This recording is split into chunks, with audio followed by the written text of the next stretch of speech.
King minus man plus woman equals queen, 2013.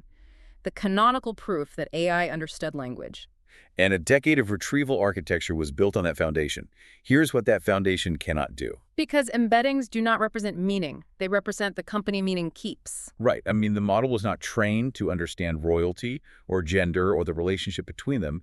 It was trained to predict which words appear near which other words. So it's essentially predicting proximity based on massive statistical sampling.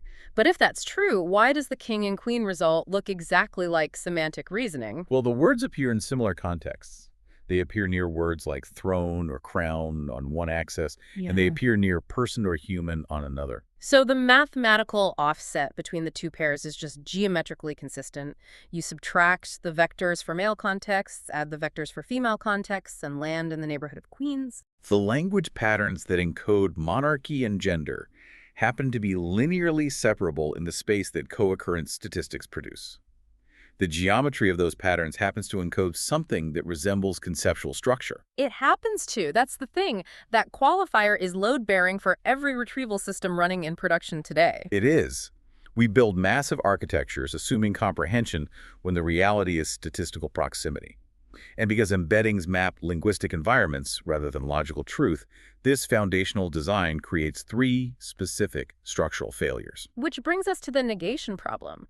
What happens when two sentences share identical contexts but mean the exact opposite? Right. Take a medical outcomes database. Consider two sentences. The treatment was effective and the treatment was not effective. In embedding space, these sentences are very close. They share nearly every token, and they appear in the exact same medical literature contexts. So they get mapped to the same semantic neighborhood. A human reader understands immediately that the two sentences say opposite things. But the embedding model does not represent this logical distinction reliably. The magnitude of this failure is measurable, too. In a controlled experiment embedding the queries home with pool and home without pool, the cosine similarity was 0.82. And cosine similarity measures the angle between two vectors. A score of 1.0 means they point in the exact same direction.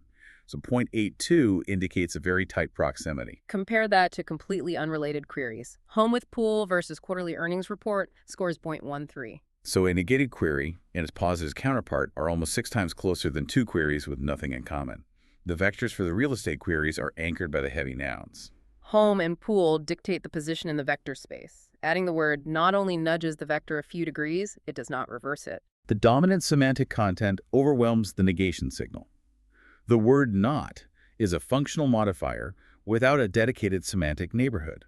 Because it appears across all topics, it exerts very little gravitational pull on the final coordinate. That sounds like a model training issue. I mean, why not just train it on negative examples to fix the geometry? Well, modern models do use contrastive training with hard negatives to mitigate this. They deliberately include examples that are semantically close but logically incorrect during the training phase. By forcing the model to evaluate these near-miss examples, the training process pushes them further apart. Which imposes greater logical distance between claims and their negations, so they perform better on fact-sensitive retrieval tasks. They do, but the improvement is a matter of degree. The structural proximity of semantically similar, logically opposed content remains a fundamental property of distributional training. The model is still plotting points based on statistical co-occurrence. Right, and that doesn't fix itself. The dominant semantic content still overwhelms the negation signal in practical applications. If a doctor searches clinical notes to see if a patient tolerated a specific medication, the system fails. One note says the patient tolerated the dosage well. Another says the patient did not tolerate the dosage well. And in the geometry of the embedding model, those two notes are almost indistinguishable. The search engine returns both with high relevance scores. Because the system has no inherent concept of the polarity between them. It just sees that they both belong in the medication tolerance cluster. The resulting geometry is structurally blind to negation. So for compliance or fact-checking or clinical contexts, embedding similarity alone is insufficient. A downstream validation layer to check logical consistency is a mandatory structural compensation. It is not an optional refinement. You cannot rely on proximity when polarity matters. Okay, that changes the question. Yeah. And it leads directly to the second failure, because negation fails due to the dominant topic overwhelming the vector. Which happens because the model is forcing complex text into a fixed, rigid space. That compression creates specificity loss. Embeddings compress language by design, A sentence of 20 words becomes a single vector of exactly 768 or 1,536 dimensions. The compression ratio is extreme. A complex paragraph with precise clauses is boiled down to an array of numbers. Most of the information in the original text is discarded. What gets discarded is specificity. Exact regulatory clause references, version numbers, dates. Proper nouns and precise technical identifiers, they all compress poorly. The process averages out the distinct tokens into a generalized semantic representation. Take a legal compliance scenario. A compliance officer is auditing internal communications. They need to find every reference to Article 17.3b to ensure they are meeting European data regulations. They type that identifier into a search tool relying solely on embeddings. The model compresses that specific identifier into a generalized vector representing data regulation. It returns documents discussing data privacy, regulatory principles, and general compliance. But the exact reference to 17.3b is lost completely because its unique mathematical signature was averaged out. The precision required for compliance work is actively destroyed by the compression mechanism. The specificity that makes the distinction legally meaningful is exactly what embedding compression smooths over. But if that's true, why does it work most of the time? If the exact identifiers are discarded, semantic search should be completely useless for legal or technical documents. It works in practice because systems only operate in these domains by using hybrid search architectures. They preserve exact keyword matching algorithms alongside the semantic similarity search. That bypasses the compression step entirely for those specific tokens. Exactly. A user searches for Article 17.3b, and the traditional keyword index handles that exact string matching. It bypasses compression for the class of queries where compression is most destructive. When you need an exact error code or a specific product name, semantic proximity is the wrong tool. Because the exact alphanumeric identifier does not carry enough statistical weight to separate the document from its neighbors. This hybrid approach is not an optimization of the search engine. It is a structural compensation for what compression destroys. The compression smooths over details based on the map of the training data. Which brings us to the corpus problem. What if the map itself is built on the wrong territory? Embeddings inherit the distributional properties of their training corpus. A model trained on general web text produces a geometry shaped by general web text. And general internet text focuses on broad topics. Technical domains with limited web representation are compressed into less differentiated regions of the space. So rare but important distinctions may not be reliably separable. In a general model, the difference between two closely related medical conditions collapses. Two adjacent legal concepts or similar financial instruments become indistinguishable. Say an analyst searches a financial database for documents related to specific collateralized debt obligations. If the embedding model was trained on general web text, it groups those documents tightly with broad discussions of mortgages or the 2008 financial crisis. It lacks the resolution to differentiate between specific tranches of debt. Or the nuanced differences in their underlying assets. The specialized vocabulary exists in the documents, but the general model does not know how to weigh those terms. It maps them based on how often they co-occur on the broader internet. The general model groups them tightly together because they share the exact same highly specialized vocabulary relative to the rest of the web. The fine-grained differences within that specialty are ignored, and the evidence is consistent across domains. Specialized queries in finance show a 15 to 20 percentage point gap in retrieval accuracy. That is the gap between general-purpose embedding models and domain-adapted models trained specifically on financial literature. Chemistry-specific models achieve 9-point absolute gains in retrieval precision over general baselines. So the fix isn't the model. Couldn't you just engineer a better retrieval or chunking strategy downstream to pull out those fine-grained distinctions? No, because the limitation is geometric, not architectural. The embedding space of a general-purpose model was not shaped by text that reflects the conceptual distinctions relevant to a specialized domain. The mathematical coordinates for those two different compliance codes are permanently placed too close together. If the conceptual distinctions do not exist at sufficient resolution in the geometry, no amount of downstream retrieval engineering will recover them. No retrieval strategy can recover distinctions the geometry cannot represent. Fine-tuning an embedding model on domain-specific text shifts the underlying geometry.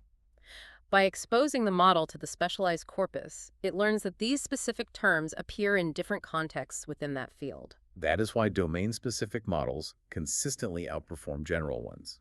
Their geometry was shaped by the right text. The critique here is not of the technology itself.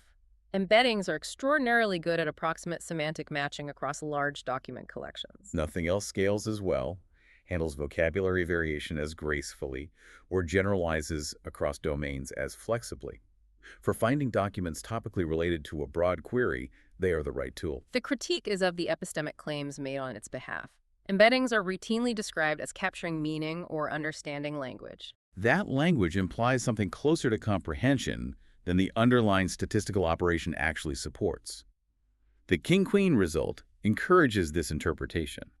Taking that interpretation, too, literally leads directly to these structural failures. The negation problem, the compression problem, and the corpus problem. They all share a common source. The model was trained to predict co-occurrence, not to represent truth. The geometry it learned reflects that objective faithfully. Embeddings capture the geometry of language use. Which is remarkably informative, but it is not the same as meaning. The implication for system design is precise. The choice of the embedding model establishes the absolute ceiling on retrieval precision before any other engineering begins. It defines the mathematical boundaries of what the system can differentiate. It determines what distinctions can be preserved and what distinctions will be flattened. This happens before retrieval begins, before any query is processed. Yet most teams treat it as a commodity choice. They make it last, only after building an entire architecture around the wrong geometry. Which is the more expensive version of the problem. They design the system, select the database architecture, build the data pipelines, and then pick an embedding model from a drop-down menu of available APIs. Treating it as a default configuration choice is the most common and most consequential error in system design. If you build an entire application on a generalized geometry, you cannot patch it later when it fails. Swapping out the embedding model later means recalculating the vectors for every single document in your database. It requires a complete system rebuild. To understand why this happens, you have to look at how we measure these systems. Quantitative social science has a concept called the ecological fallacy. It means inferring individual-level properties from group-level statistics. A correlation that holds across populations does not necessarily hold within them. The aggregate pattern obscures the individual variation that matters. Embeddings operate on an adjacent principle. They represent the statistical aggregate of how language is used across massive data sets. They apply the population-level pattern of co-occurrence to individual queries and documents. And for most queries, the aggregate is informative enough. But the individual case may sit precisely in the region where the aggregate pattern breaks down. A query that uses unusual phrasing, or a document that makes a precise technical distinction between two closely related instruments. A retrieval task that depends on exact rather than approximate matching. While the aggregate is fine for most queries, the individual cases where the aggregate breaks down are not edge cases. They are the routine, high-stakes queries for any specialized domain you are working in. You do not build a specialized legal search tool to find documents loosely related to law. You build it to find the exact precedent for a specific scenario. When the system falls back on the statistical aggregate, it fails silently, providing confident but incorrect proximity. Building systems that know when to rely on embedding similarity and when to route around it is the difference between a system that fails occasionally and one that fails systematically in the exact same cases every time without ever signaling that anything went wrong.